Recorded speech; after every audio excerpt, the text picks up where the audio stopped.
زمانے کی قسم تمام انسان خسارے میں ہیں سوائے ان کے جو ایمان لائے، جنہوں نے نیک عمل کیے، جنہوں نے ایک دوسرے کو حق کی نصیحت کی، جنہوں نے ایک دوسرے کو صبر کی تلقین کی۔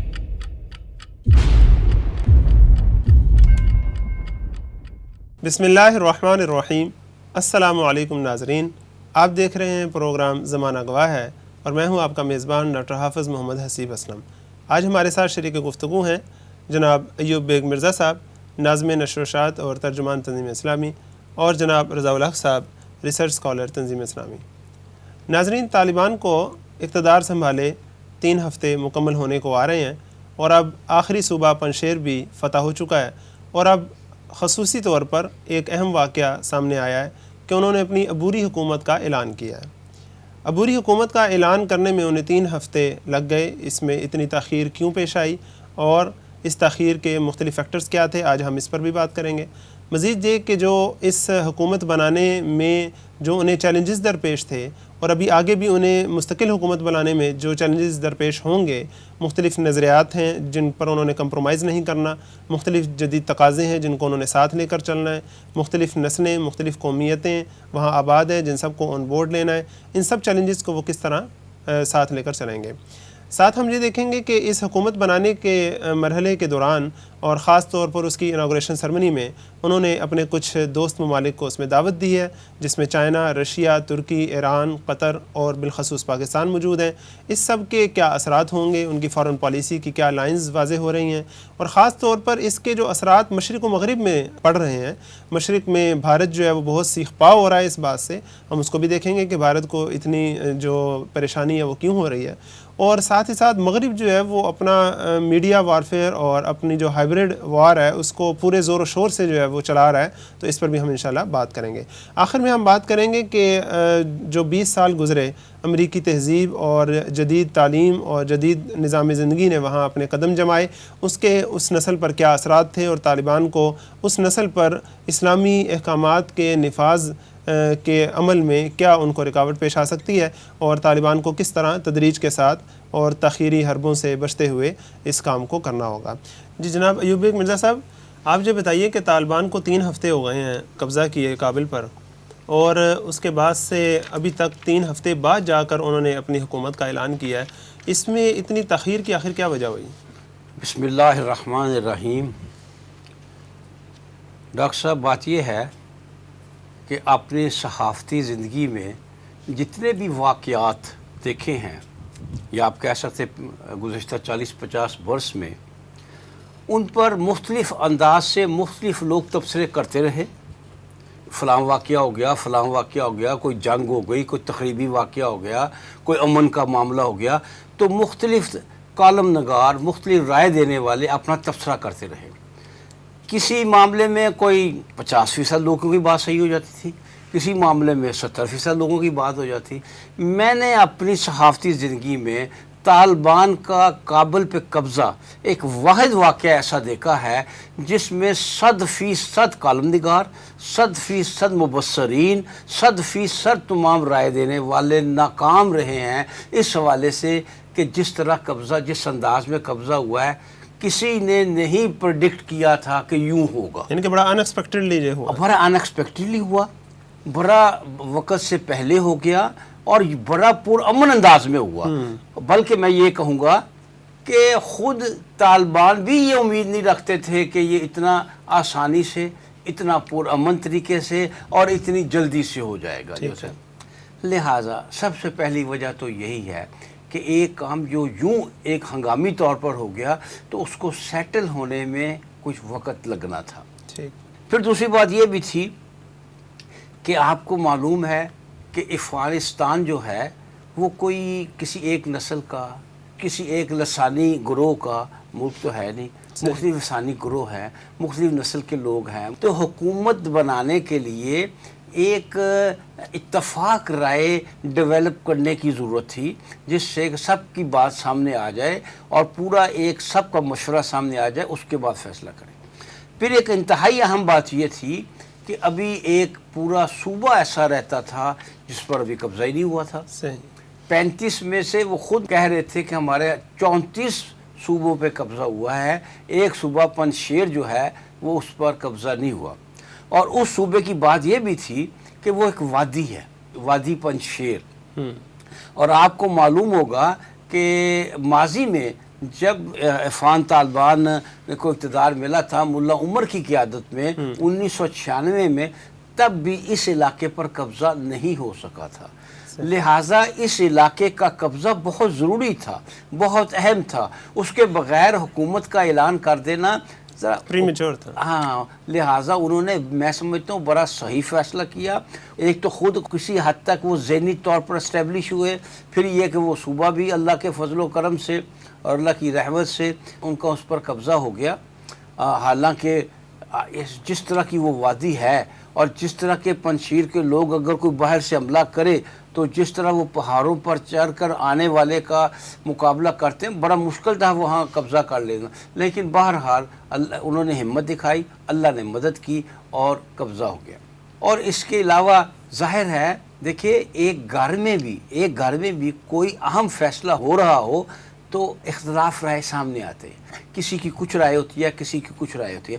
تو یہ تو ایک حکومت سازی کا معاملہ تھا، اور ایسی حکومت سازی جو کسی الیکشن کے نتیجے میں نہیں ہوئی تھی. کوئی شیڈو کیبنٹ پہلے نہیں بنی ہوئی تھی. کوئی الیکشن سے کہ فلاں وقت کے الیکشن ہوں گے اور فلاں ہو گیا تو فلاں ہمارا وزیر خارجہ ایکسپیکٹڈ ہے اور فلاں یہ قانونی پوزیشن ہے، اور یہ ایسی کوئی بات نہیں تھی. لہٰذا انہیں تو از سر نو تمام معاملات کو دیکھنا تھا.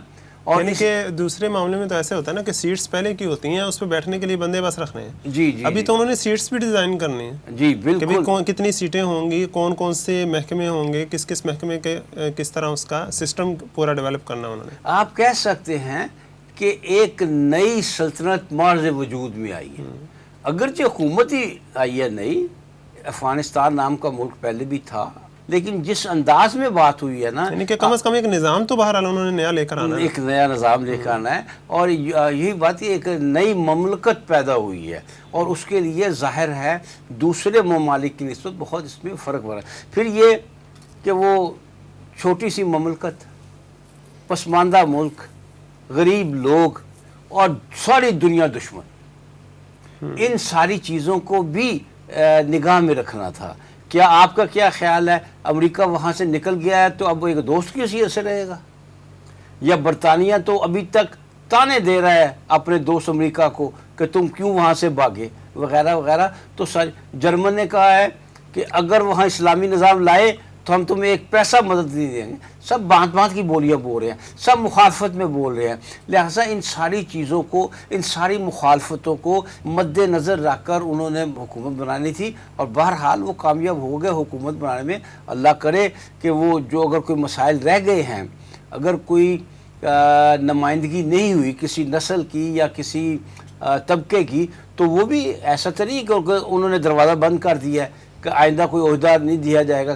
وہ بھی طے ہو جائے گا، اور وہ انشاءاللہ تعالی باقی مراحل طے کر کے ایک مستحکم حکومت بنانے میں انشاءاللہ کامیاب ہو جائے گی. جی رضا اللہ صاحب، اس میں آپ دیکھیے کہ جس طرح بیگ صاحب بتا رہے کہ وہاں مختلف نسلیں اور مختلف قومیتیں آباد ہیں، ان سب کو انکلوسیولی لے کر چلنا، اس میں تھوڑا سا ٹائم لگنے کی بہرحال توقع تھی.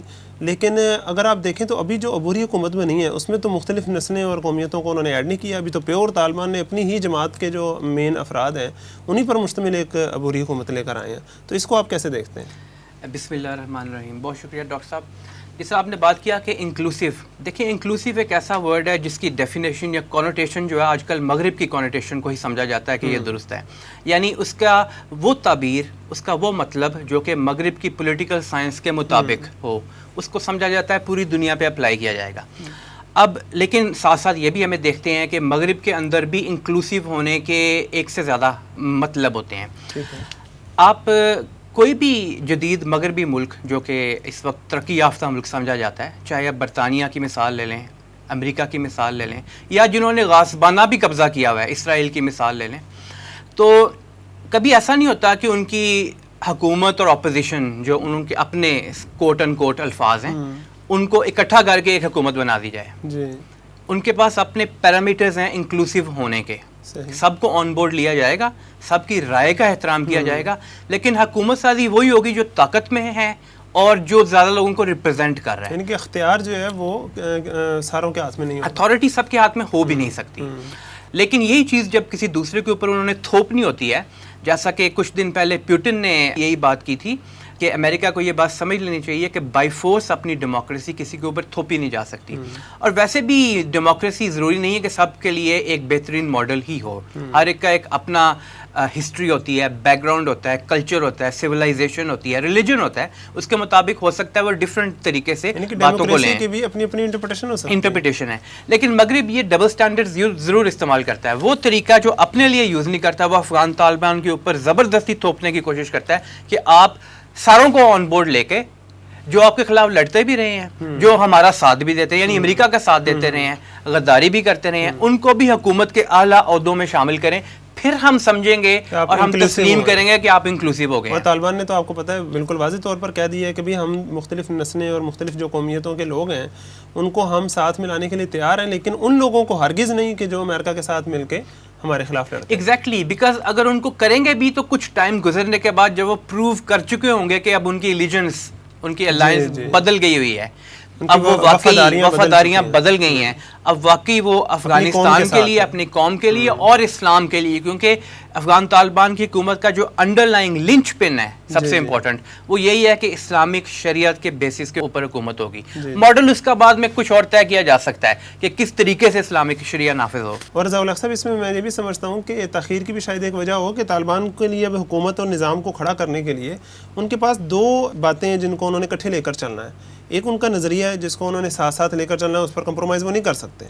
دوسرا یہ ہے کہ جدید جو ضروریات اور تقاضے ہیں ان کو بھی انہوں نے مد نظر رکھنا, تو لازماً اس میں پھر ٹائم لگے گا. جی میں آپ سے ایگری کرتا ہوں, اور اس حوالے سے جو ایک بہت پروڈنٹ مثال بنتی ہے وہ یہ ہے کہ جب ایک سینٹرل بینک کا آپ گورنر بناتے ہیں تو اس کا مطلب ہے کہ آپ نے افغانستان میں ایک اسٹیٹ بینک چلانا ہے, لیکن آپ کو یہ بھی پتا ہے کہ دنیا میں اسٹیٹ بینک سارے انٹرسٹ بیس چلتے ہیں. اب آپ چاہیں گے, اور یقیناً افغان طالبان یہی چاہیں گے کہ وہاں انٹرسٹ کے بغیر سارا کام ہو, تو اس کے لیے ان کو ڈیوائز کرنا پڑے گا, اسٹریٹجی بنانی پڑے گی.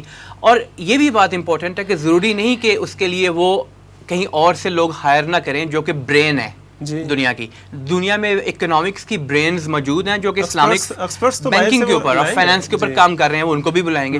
تو بیسیکلی یہ ایک ایسا خوبصورت انداز ہے اور خوبصورت آغاز ہے, جس طرح کہ ایوب بیگ صاحب نے کہا, ہم سمجھے ایک نئی سلطنت ہے, ایک ایسا خوبصورت آغاز ہے جس میں بہت سارے پرسٹین اسلامک پرنسپلز کو ماڈرن ڈے کے اندر جو کام پاکستان کو کرنا چاہیے تھا, جس کے لیے پاکستان بنا ہوا تھا, اسی حوالے سے وہ اس کو ایک دنیا کے سامنے بیکن آف لائٹ کے طور پہ پریزنٹ کر سکتے ہیں کہ یہ دیکھیں جدید دور میں اسلامی حکومت ایسے ہوتی ہے. جس طرح دیکھیں نا انہوں نے وزیر دعوت و ارشاد بنائے, جو امر بالمعروف نہی عن المنکر کا ڈپارٹمنٹ چلائیں گے. آج کے دور کے اندر یہ کتنی ریولوشنری چیز ہے. مفاد عامہ کے لیے ایک آپ باقاعدہ منسٹری بنا رہے ہیں, اور امر بالمعروف اور نہی عن المنکر جو کہ بتا رہا ہے آپ کی ڈائریکشن کس طرف جائے گی. ڈائریکشن یہ کہ اسلامک شریعت تو بہرحال امپلیمنٹ ہوگی, اور لیکن ساتھ ساتھ یہ کہ جو جدید دور کے تقاضے ہیں ان حوالوں سے بھی ان کی منسٹریز ہیں, وہ ساری موجود ہیں. کی ہے پھر سینٹرل بینک جس طرح آپ کہہ رہے ہیں. ایگزیکٹلی, اور یہ بھی اصل میں مغرب کی طرف سے ایک پروپیگنڈا ہی ہوتا ہے. ان کی جو ہائبرڈ وار چلتی رہتی ہے اس میں انہوں نے یہ لوگوں کے ذہن میں ڈالنے کی کوشش کی ہے کہ یہ تو گوار اور اجڑ قسم کے لوگ ہیں, ان کو کیا معلوم کہ دنیا کیسے ترقی کرتی ہے اور نہیں کرتی, یہ تعلیم یافتہ بھی شاید نہیں. افغان طالبان میں بہت سارے لوگ ایسے موجود ہیں ان کے کلیدی عہدوں کے لیے جن کو نامزد کیا گیا, انہوں نے امریکن یونیورسٹی سے پڑھا ہوا ہے. تو وہ ماڈرن ڈے ایجوکیشن جو ہوتی ہے اور خاص طور پہ جو ٹرینڈز ہیں دنیا کے ان کو بھی جانتے ہیں, اسلامک شریعت کے تابع رکھ کے وہ ان کو امپلیمنٹ کرنے کے لیے پلان بنا رہے ہیں. یعنی کہ وہ جدید جو علم ہے اور اسلامی جو علم ہے اس کے درمیان ایک برج کا کام کر سکتے ہیں. بالکل کر سکتے ہیں, لیکن اس کے لیے دیکھیں ابھی بہت قربانیاں اور بڑے مراحل ابھی طے کرنے ہیں. یقیناً یہ اوور نائٹ تو چینج آ نہیں سکتی, تو یہی ایک بہت بڑا امتحان بھی ہے نا افغان طالبان کے لیے کہ وہ کس طرح سے آگے لے کے چلتے ہیں. اللہ تعالیٰ ان کو اس امتحان میں بھی کامیاب کرے انشاءاللہ. اچھا بیگ صاحب, اب ہم آتے ہیں اس بات کی طرف کہ اس حکومت کے باہر کیا اثرات ہوئے ہیں, مشرق میں اور مغرب میں کیا اثرات ہوئے ہیں. مشرق میں مراد میری بھارت ہے, اور بھارت کو اس حکومت کے بننے پر جو مسائل اس کو درپیش آ رہے ہیں, جو وہ سیخ پا ہو رہا ہے, وہ سب کے سامنے ہے. اور خاص طور پر جب انہوں نے اپنی حکومت کا اعلان کیا ہے اور اس کے لیے جو اناگوریشن سرمنی کے لیے سننے میں آ رہا ہے کہ انہوں نے 5-6 ملک ہیں جن کو دعوت دی ہے, چائنا ہے, رشیا ہے, ایران ہے, ترکی ہے, قطر ہے اور پھر سب سے اہم پاکستان ہے جس پر انڈیا کو سب سے زیادہ مسئلہ پیش آ رہا ہے. اور ساتھ آپ دیکھیں تو بھی کچھ دن سے ہمارے جو ISI کے جو چیف ہیں جنرل فیض وہ بھی وہیں موجود ہیں. تو ان سب چیزوں پر بھارت جو ہے بہت زیادہ پروپیگنڈا کر رہا ہے کہ بھئی یہ ساری جو طالبان کا آنا، پھر یہاں تک کہ پنشیر پر ان کا قبضہ، پھر اس حکومت کا اعلان، اس سب میں اصل جو بیک فٹ پر کام کر رہی ہے وہ ISI اور پاکستان کی ملٹری ہے. تو اس بارے میں آپ کیا کہتے ہیں؟ دیکھیں یہ جو بھارت اور بھارت کا جو میڈیا اس ساری صورتحال پر جو افغانستان میں ہوا ہے، یوں آپ سمجھیے نا کہ پانسا پلٹ گیا ہے، بالکل پانسا پلٹ گیا ہے. نیچے کی چیزیں اوپر آ گئی ہیں اور اوپر کی چیزیں نیچے چلی گئی، زمین آسمان بدل گیا. زمین و آسمان بدل گیا ہے. تو اس پر میں سمجھتا ہوں بھارت جتنا پریشان اور پشیمان اور تکلیف میں ہے اس کا بنتا ہے وہ حقیقی ہے. دیکھیے میں تھوڑا سا آپ کو تاریخ کے آئینے میں بات کرنے کی کوشش کرتا ہوں.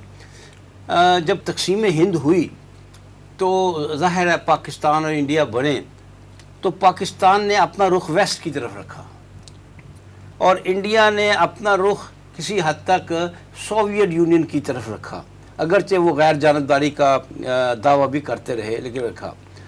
اور مجھے یاد آ رہے ہیں پاکستان کے وزیر اعظم خواجہ ناظم الدین جنہوں نے بانی تنظیم ڈاکٹر اسرار احمد کے ایک سوال کا جواب دیتے ہوئے کہا، جب بانی تنظیم اسلامی ڈاکٹر اسرار احمد ایک اسٹوڈنٹ کی حیثیت سے گورنر ہاؤس گئے ان سے ملنے کے لیے وزیر اعظم پاکستان سے، تو انہوں نے ان سے سوال کیا، خواجہ ناظم الدین جو وقت کے وزیر اعظم تھے، کہ آپ جو سیٹوں اور سینٹوں معاہدوں میں پاکستان کو باندھ رہے ہیں تو آپ تو آج باندھ کر چلے جائیں گے، کل یہ ملک ہم نے سنبھالنا ہے، یہ ملک ہم نے سنبھالنا ہے، تو آپ تو ہمارے ہاتھ اور پاؤں باندھ کر جا رہے ہیں. تو جو جواب دیا تھا اگرچہ وہ پورا جسٹیفائڈ نہیں تھا لیکن اس میں کچھ بات تھی. انہوں نے کہا کہ ہندوستان بہت بڑا ملک ہے، ہندوستان کو سوویت یونین کی حمایت حاصل ہے، ہمیں اپنی سلامتی کا خطرہ ہے، ہمیں خطرہ ہے کہ ہندوستان اپنے وہ جو کینہ، جو غصہ، جو تقسیم ہند پر اس کی بے عزتی ہوئی ہے، جو معاملہ ہوا ہے، کہیں وہ کسی موقع پر اس کا بدلہ لینے پر ہمارے لیے چڑھائی نہ کر دے. ہمیں کسی بڑے سہارے کی ضرورت تھی، اس لیے لیا.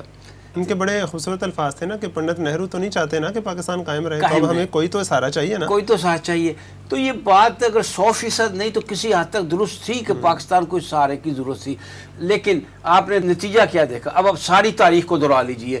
نتیجہ کیا نکلا کہ پاکستان نے ویسٹ اور امریکہ کے ہاتھوں ہمیشہ ڈانگی کھایا.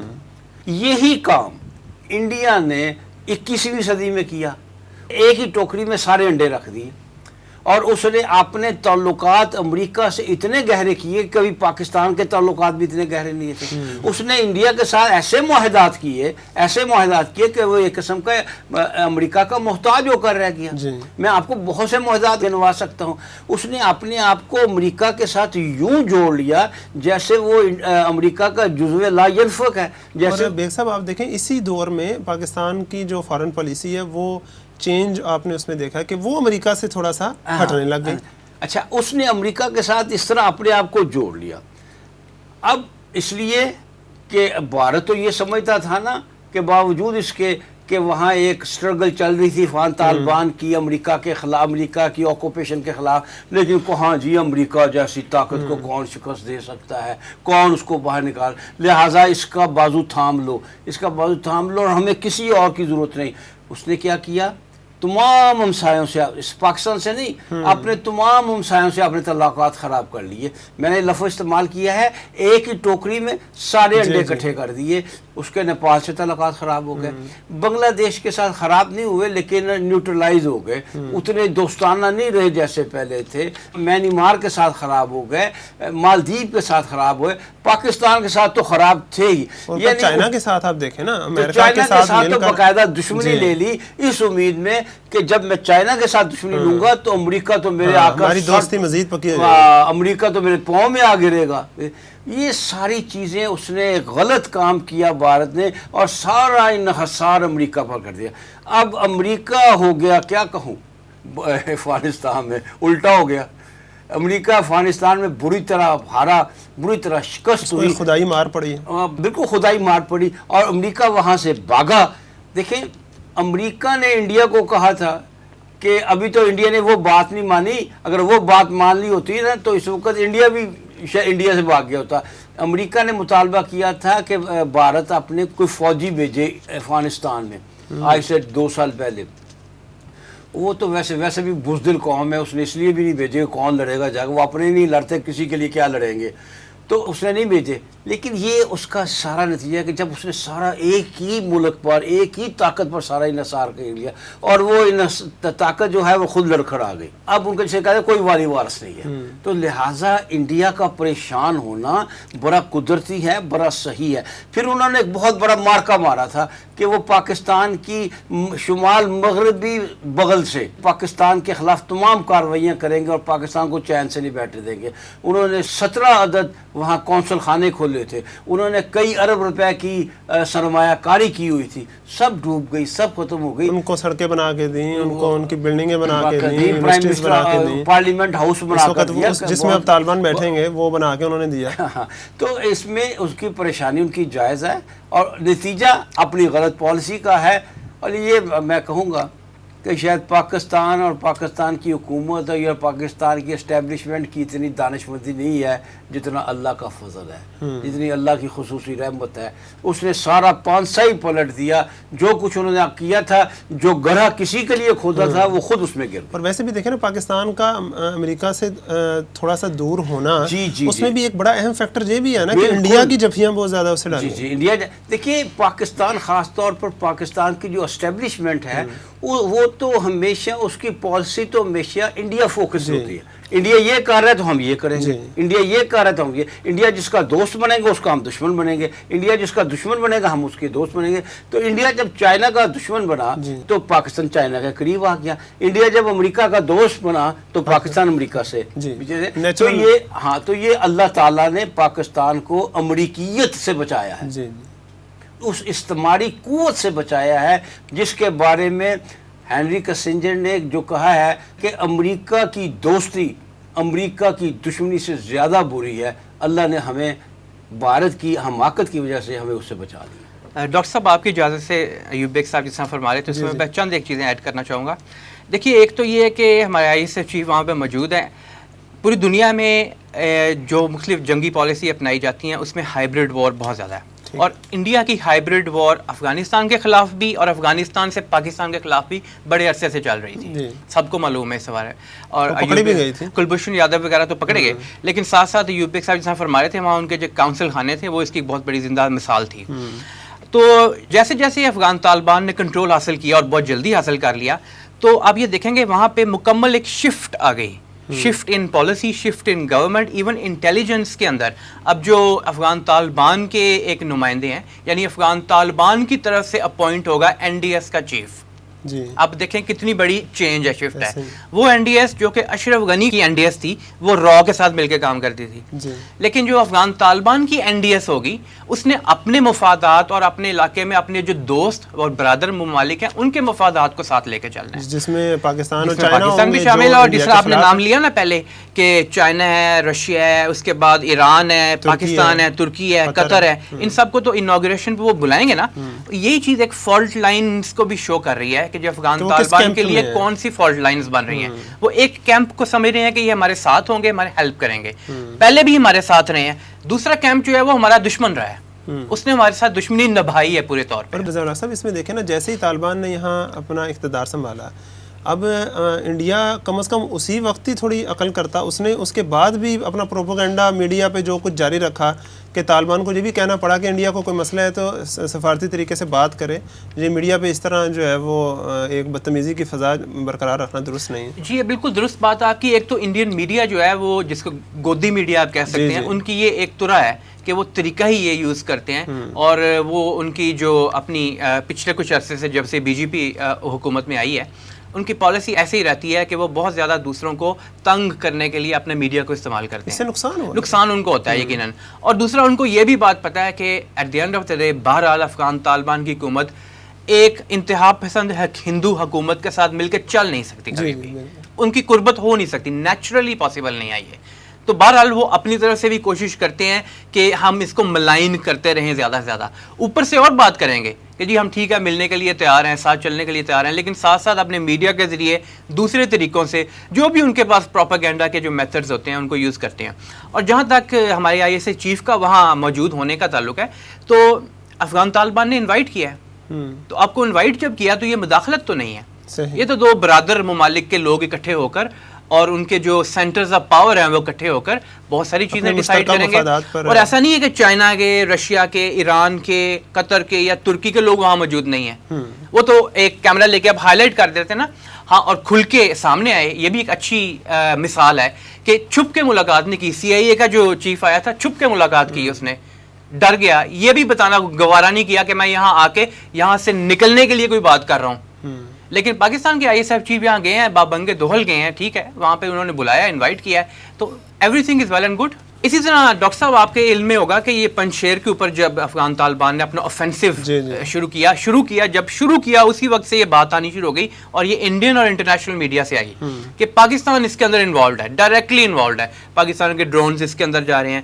پاکستان کے F-15s تو پاکستان کے پاس ہے ہی نہیں, F-15 جہاز پاکستان کے وہاں پہ جا رہے ہیں. اور اس کے اوپر یہ کہ ایک ایسا انہوں نے ویژول دکھایا جو کہ ایک ویڈیو گیم سے لے کے جنگ سیمولیٹ کی ہوئی تھی. اب دیکھیں یہ تو وہ میڈیا ہے, اور ان کا میڈیا جو ہے وہ اس طرح کی مختلف فالس نیوز دیتا رہتا ہے. پہلے بھی انہوں نے برسلز کے اندر EU ڈس انفو لیبس کی پوری ایک مہم چلائی ہوئی تھی. لیکن وہ کہتے ہیں نا نقل کے لیے بھی عقل کی ضرورت ہے, لیکن نقل کے لیے بھی آپ کو یقیناً یہی بات صحیح کہہ رہے ہیں کہ عقل کی ضرورت ہوتی ہے. تو انڈیا جو ہے وہ اس طرح کی چیزیں استعمال کرتا رہتا ہے, وقتی طور پہ اس کو پک کر لیا جاتا ہے, پذیرائی بھی ملتی ہے انٹرنیشنل میڈیا میں, ویسٹرن تھاٹ, سیکولر تھاٹ کے لوگوں کو بھی پذیرائی ملتی ہے, اور وہ اس کو آگے لے کے بھی چلتے ہیں. لیکن at the end of the day حقیقت کھل جاتی ہے. جب حقیقت کھل جاتی ہے تو سب نے دیکھا کہ پنجشیر میں واقعی وہاں سے جب افغان طالبان کو آفینسو تھا, انہوں نے ایک اسٹریٹجی کے تحت وہاں پہ جو بھی انہوں نے آفینسو کیا اپنا, اس کے نتیجے پہ ان لوگوں کو سرینڈر کرنا پڑا, کچھ بھاگ گئے وہاں سے, جس طرح فرانس چلے گئے. تو ہم نے دیکھا کہ افغان طالبان نے جب آفینسو کیا پنجشیر میں, تو واقعی انہوں نے وہاں پہ اپنی اسٹریٹجی, جنگی اسٹریٹجی, اور اللہ تعالیٰ کی مدد کے ساتھ انہوں نے وہاں بھی قبضہ کر لیا, اور جو ایک صوبہ رہتا تھا وہ بھی ان کے کنٹرول میں آ گیا. اور احمد مسعود جس کے بارے میں انڈیا کہتا تھا کہ اس سے بڑا بہادر کوئی نہیں ہے, وہ فرانس بھاگ گیا ہوا ہے. اور ویسے بھی آپ دیکھیں نا, اس پر بڑا ایک انٹرسٹنگ بیان دیا ذبیح اللہ مجاہد صاحب نے کہ ہم وہ لوگ ہیں جو ایک سپر پاور سے لڑے ہیں 20 سال تک, تو ہم پنجشیر میں لڑنے کے لیے ہمیں کسی اور کی ضرورت نہیں ہے کہ آپ ہم پر اس طرح کے الزام نہ لگائیں. آپ کہیں کہ بڑی لاجیکل بات, بڑی لاجیکل اس نے بات کی. صحیح بات. جی رضا الحق صاحب, جو مشرق کے ساتھ آپ دیکھیں مغربی میڈیا جو ہمارا ہے وہ اس وقت جیسے جیسے طالبان کو زور ملتا جا رہا ہے افغانستان میں, ویسے ویسے ان کی ہائبرڈ وار جو ہے افغانستان اور طالبان کے خلاف وہ بھی زور پکڑتی جا رہی ہے. تو وہ کس کس لیول پر ہو رہی ہے اور کن کن ذریعوں سے ہو رہی ہے؟ جی ڈاکٹر صاحب بہت امپورٹنٹ کویسچن ہے. دیکھیے ہائبرڈ وار کے اوپر تو ایک علیحدہ نشست اگر کی جائے تو اس میں بہت زیادہ ڈیٹیل میں ہم بات بتا سکتے ہیں, لیکن مختصراً میں ذکر کروں گا. یہ میرے پاس ایک ڈاکیومنٹ ہے, European centre of excellence for countering hybrid threats, 2017 میں یہ قائم ہوا تھا. اور پھر یہ کہ نیٹو کو اپنا جو ایک ونگ ہے اس کے اندر بھی ہائبرڈ وار کو انہوں نے ڈیفائن بھی کیا ہوا ہے کہ یہ ملٹری اور نان ملٹری دونوں کو ملا کے کوورٹ اینڈ اوورٹ دونوں طرح کے آپریشنز, چھپے ہوئے بھی سامنے آ کے بھی. تو یہی اس کی ایک بیسک پیرامیٹر ہوتا ہے جس میں ہم ہائبرڈ وار کو دیکھتے ہیں. باقاعدہ جنگ, باقاعدہ فوجی, نان اسٹیٹ ایکٹرز, سویلینز اور دوسرے ذرائع جتنے بھی ہیں, اس میں میڈیا بھی شامل ہے, اس میں پالیٹکس بھی شامل ہے, اس میں سائیکالوجی بھی شامل ہے, ان سب کو ملا کر, اور پھر یہ کچھ آپریشنز دکھا کر, کچھ چھپ کر, یہ سب ملا کے کیے جاتے ہیں. اس کو ہم ہائبرڈ وار کا نام دیتے ہیں. اب ہم دیکھیں اگر اس کے کچھ بنیادی جو طریقہ کار ہیں, اس میں ایک تو آپ دیکھتے ہیں ملٹری یا پراکسیز کے تھرو وار کی جاتی ہے, اکنامک وار فیئر کی جاتی ہے, پھر یہ ہے کہ لا, انٹرنیشنل لا کو یوز کر کے ہائبرڈ وار لڑی جاتی ہے, پالیٹکس کو یوز کر کے, پالیٹکس میں ڈویژنز کو استعمال کر کے, سوشل انجینئرنگ کے ذریعے, سائیکولوجیکل وار فیئر کے ذریعے, بہت سارے طریقے ہیں. ٹائم ہمارے پاس کم ہے, میں صرف ایک ایگزامپل دے دیتا ہوں, آپ دیکھیں گے افغانستان میں وہ کس طرح جنگ کر رہے ہیں. جہاں تک اسٹیٹ اور نان اسٹیٹ ایکٹرز کا تعلق ہے, امریکہ خود نیٹو سمیت وہاں پہلے اسٹیٹ ایکٹر کے طور پہ جنگ کر رہا تھا. پھر انہوں نے بلیک واٹر کے بعد اسی کا نام اگلا جو بنا تھا زی کارپوریشن, اور ساتھ پھر یہ کچھ اور گروپس قائم کیے داعش کے نام پہ اور کچھ اور, ان کو ساتھ لے کے وہاں پہ انہوں نے جنگ کی پراکسیز کے تھرو اور ڈائریکٹلی. تو پراکسیز کے تھرو تو اب بھی آپ دیکھیں گے وہاں پہ جنگ موجود ہے جو چل رہی ہے. اکنامک وار کی اگر آپ بات کریں تو یہ سب کے علم میں ہے کہ جو افغانستان کے سینٹرل بینک کے ریزروز بنتے ہیں جو افغانستان کی اپنی ملکیت ہے اور اس کے علاوہ جو مختلف جگہوں سے ان کے فنڈز ملتے تھے وہ سب فریز کر دیے گئے, بند کر دیے گئے. یہ اکنامک وارفیئر ہے. فنڈز کے علاوہ جو ان کا اپنے پیسے وہاں موجود تھے وہ تو بند کرنے کا حق نہیں. ایگزیکٹلی, ریزروز فنڈز تو چلے کوئی کہتا بھی ہم پہلے مدد کر رہے تھے اب نہیں کریں گے, لیکن جو ان کے اپنے پیسے تھے وہ تو حق نہیں بنتا, وہ نہیں حق بنتا تھا. اور ہمیں اس بارے میں امید ہے کہ افغان طالبان اس راستے پہ نہیں جائیں گے جس راستے پہ پاکستان چلا جاتا ہے, اور دوسروں سے لون لینے, قرضے لینے اور ان چیزوں کے اوپر, ورنہ یہ ہے کہ تلوار پھر فیکٹف اور اس طرح کی چیزوں کے بھی لٹکنا شروع ہو جاتی ہے. اچھا, اس کے علاوہ ہم دیکھتے ہیں کہ سفارتکاری کے ذریعے مختلف جگہوں پہ وہ اینٹی افغان طالبان سینٹیمنٹ ہر جگہ پہ آپ دیکھیں گے, انڈیا ہو, چاہے وہ یو ایس اے ہو, چاہے وہ آپ کا یورپ ہو, وہ سفارتکاری کے ذریعے ہر جگہ استعمال کرنے کی کوشش کرتا ہے. اچھا, اس کے ساتھ ہمیں 2-3 اور چیزیں جو سامنے آتی ہیں بہت کلیئرلی, انٹرنیشنل لا کو وہ یوز کرتے ہیں. میں ابھی آپ کو مثال دینے لگا ہوں. جو اس وقت ملا محمد حسن اخند عبوری وزیر اعظم نامزد ہوئے ہیں, یونائٹڈ نیشن سیکیورٹی کاؤنسل کی بلیک لسٹ میں اب بھی شامل ہیں وہ. یعنی ان کے اوپر صرف سفری پابندی ہی نہیں بلکہ اکنامک ٹرانزیکشنز کی بھی پابندی موجود ہے. انٹرنیشنل لا کا لبادہ اوڑھ کر اور اس کی جو کور لے کر انٹرنیشنل فورسز جو ہیں وہ اس طرح کوشش کر رہی ہیں افغانستان میں لیجیٹیمائز نہ ہونے دیں افغان طالبان کی حکومت کو.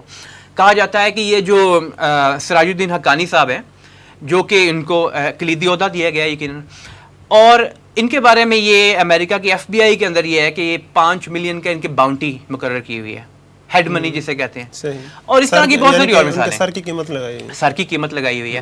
تو انٹرنیشنل لا کو وہ یوز کرتے ہیں ہائبرڈ وار کے اندر. ویسے بھی آپ رضا اللہ صاحب دیکھیں کہ مغرب کا اس معاملے میں بڑا دوغلا پن سامنے آتا ہے کہ اپنے اسٹیٹ کے اندر اپنے لوگوں کے درمیان جب وہ قانون نافذ کرتے ہیں تو اس میں تو عدل و انصاف کے پیمانے انہیں یاد رہتے ہیں, لیکن جب وہ بین الاقوامی قوانین میں دوسری قوموں کے ساتھ جب بہیو کرنے لگتے ہیں تو وہاں عدل و انصاف کے سارے تقاضے جو ہیں وہ, اس میں کوئی شک نہیں. گوانٹانامو بے کو اگر آپ دیکھیں تو اس کی بدترین مثال ملتی ہے ہمیں.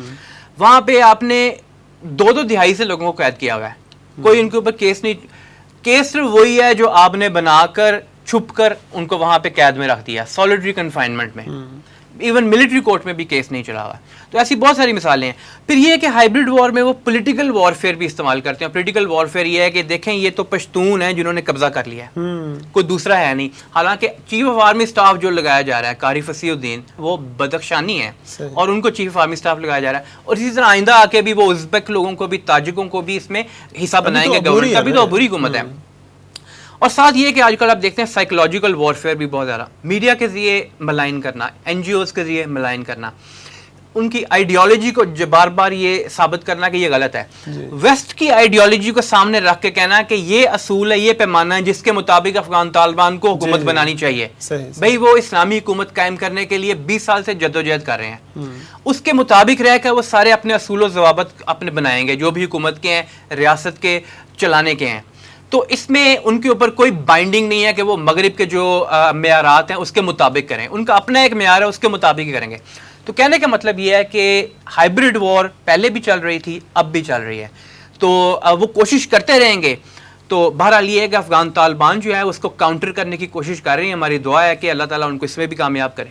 اچھا ایوب بیگ صاحب, جس طرح بھی یہ بات کر رہے تھے کہ جو مغربی میڈیا ہے اور وہاں کی جو سائیکولوجیکل وارفیئر ہے ساری, تو اس کے ساتھ ساتھ آپ دیکھیں نا کہ وہ 20 سال یہاں رہ کر گئے ہیں. اب انہوں نے اپنا ایک تعلیمی نظام یہاں بنایا, اپنی ایک پوری نسل پروان چڑھی جو ان کی تعلیم کے تحت, ان کے نظام کے تحت چڑھی, اس کو اس طرح کی عادتیں پڑیں, سارے اس کا لائف سٹائل اس طرح کا ہوا. اب اس طرح کی نسل پر اسلام کو نافذ کرنا یہ طالبان کے لیے کیا آسان ہوگا؟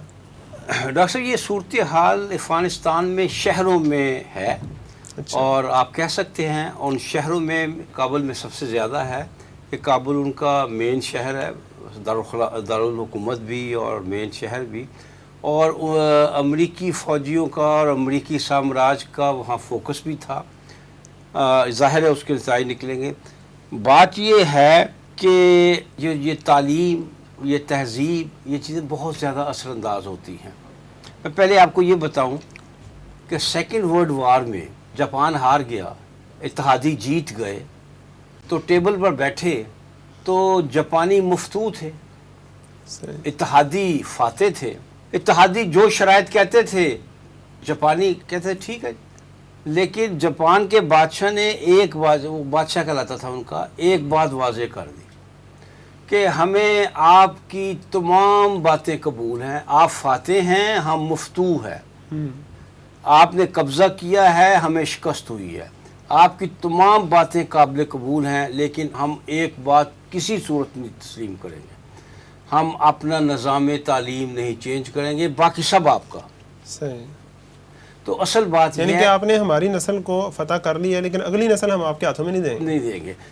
تو بات یہ ہے کہ اسی چیز کو مد نظر رکھتے ہوئے امریکہ نے وہاں اور دوسرے اسلامی ممالک میں جو اس نے فتح اس طرح کی بھی کی، اصل میں وہ تعلیم اور تہذیب پر بہت زور دے رہا ہے کہ اس کو تبدیل کریں گے، اس کو ویسٹرنائز کیا جائے۔ اصل جنگ ہی اس لیے، اور میں یہ کہنا یہ چاہتا تھا کہ جتنا مشکل کام طالبان کے لیے یہ ہوگا کہ وہ اس جن کو بوتل میں دوبارہ بند کرنا، جو جن امریکیوں نے، اتحادیوں نے، نیٹو نے 20 سال میں کابل اور دوسرے بڑے شہروں میں جو بوتل سے نکالا ہے لوگوں کو۔ دیکھیں بہرحال ہم ویسٹرن برائیاں کہتے ہیں، بے حیائی ہے، غلط کام ہے، ٹھیک ہے، لیکن ایک انسان کو جو بہرحال انسان ہے، خطا کا پتلا ہے، مٹی کا بنا ہوا ہے، اس کے لیے اٹریکشن تو ہے۔ جب آپ ایک اٹریکشن والی چیز اتنی عام کر دیں گے تو پھر لوگ اس کے لیے جسٹیفیکیشن بھی پیدا کر لیتے ہیں۔ لہٰذا ان چیزوں کو جو غیر اسلامی ہیں، جو اسلام کے خلاف، کیونکہ انہوں نے تو ساری جدوجہد کی اسلام کے ہاتھ ہے، ان چیزوں کو، وہ تمام چیزیں جو غیر اسلامی ہیں، جو مثلا بے حیائی ہے، ایسی تعلیم ہے جو غیر اسلامی ہے وغیرہ، ان چیزوں کو ختم کر کے اس جن کو دوبارہ بوتل میں لانا اور ایسے لوگ، ایسی نسل پروان چڑھانا جن کے ذہن میں، جن کے اذہان و قلوب میں اسلامی تعلیمات، اسلامی شاعر آ جائے، یہ کوئی آسان کام نہیں ہے۔ یہ ہے اصل وہ کام جو افغان طالبان کو کرنا ہوگا۔ یہ میں نہیں کہتا کہ سب کچھ آج ہی انڈیل دے، ہوگا تو یہ تدریج کے ساتھ ہی، لیکن ایک فرق کو واضح رکھنا، ایک ہے تدریج اور ایک ہے تاخیری حربے، ایک ہے اپنے آپ کو مطمئن کرتے چلے جانا مختلف حربوں میں، جو پاکستان کرتا رہا ہے۔ یہ کر لیں گے تو پھر اسلام آ جائے گا، یہ کر لیں گے تو پھر اسلام کی کوئی چیز بھی لے لیں گے، یہ ابھی وقت اجازت نہیں دیتا بھی نہیں۔ تدریج ضرور اختیار کریں، تدریج میں کوئی حرج نہیں، لیکن وہ بڑا باریک فاصلہ ہے، فاصلہ ہے تدریج میں اور تاخیری حربوں میں۔ وہ تاخیری حربے اگر استعمال ہوئے، اگر اسلام کو دور کیا گیا تاخیری حربوں سے، تدریج کے ساتھ جو کام آج نہیں ہو سکتا کل ہی ہو سکتا ہے، وہ کل ہی ہو، وہ بالکل درست ہے۔ لیکن اگر ویسٹڈ انٹرسٹ نے اس کو تاخیری حربوں میں تبدیل کر دیا تو یہ طالبان یہ بات کان کھول کر سن لیں کہ اس فرق کو انہیں خاص طور پر نوٹ کرنا ہوگا۔ وہ تدریج کے ساتھ ضرور کام کرے لیکن کسی تاخیر کو قریب نہ آنے دیں، وہ کام وقت پر ہو جانا چاہیے جو ہونا، اور بہرحال کچھ تھوڑا سا انقلابی انداز اختیار کرے، تھوڑا سا یہ انداز کریں یہ کام اتنے وقت میں ہوتا ہے، اتنے وقت میں کیوں نہیں ہو سکتا۔ اس لحاظ سے اس ٹائم کو شارٹ کرے، جلد از جلد اس تدریج کو پورے مرحل اس کو طے کرے اور اپنی اصل منزل کی طرح رواں دواں ہو۔ اور اصل منزل کیا ہے؟ افغانستان کو صحیح معنوں میں اسلامی فلاحی ریاست بنانا حقیقی میں، جو وہ سچی بات کہوں تو 2001 میں بھی ابھی نہیں بنا سکے تھے، ابھی طور پر اس کو مکمل نہیں کر سکے، اس کو بنا لینا ایک واقعتاً اسلامی فلاحی ریاست۔ جو بھی ریاست کا سربراہ ہو وہ صحیح معنوں میں قوم کا خادم ہو، صحیح معنوں میں قوم کی خدمت کرو۔ اور ہمیں خوشی ہوئی ہے دیکھ کر کہ انہوں نے باقاعدہ ایک وزارت رکھی ہے جس کا نام ہی رکھا ہے فوائد عامہ، عام لوگوں کے فائدے۔ تو عام لوگوں کا فائدہ بھی کریں، پبلک انٹرسٹ کی، ان کی دنیا بھی دیکھیں، ان کی آخرت بھی دیکھیں، ان کی دنیا سنوارنے میں کوئی کام ایسا نہ کیا جائے جس سے آخرت تباہ ہو جائے، اور آخرت کا معاملہ اس طرح اس بیلنس انداز میں کرے، اس بیلنس انداز میں کرے کہ ان کی دنیا بھی ساتھ چلتی رہے۔ جی بہت بہت شکریہ جناب ایوب بیگ صاحب، اور بہت بہت شکریہ جناب رضا الحق صاحب۔ ناظرین، یہ تھا پروگرام زمانہ گواہ ہے۔ اگلے پروگرام تک اجازت دیجیے۔ ہمارا ایڈریس ہے media@tanzeem.org۔ اپنے فیڈ بیک سے ضرور آگاہ کیجیے گا۔ اللہ حافظ۔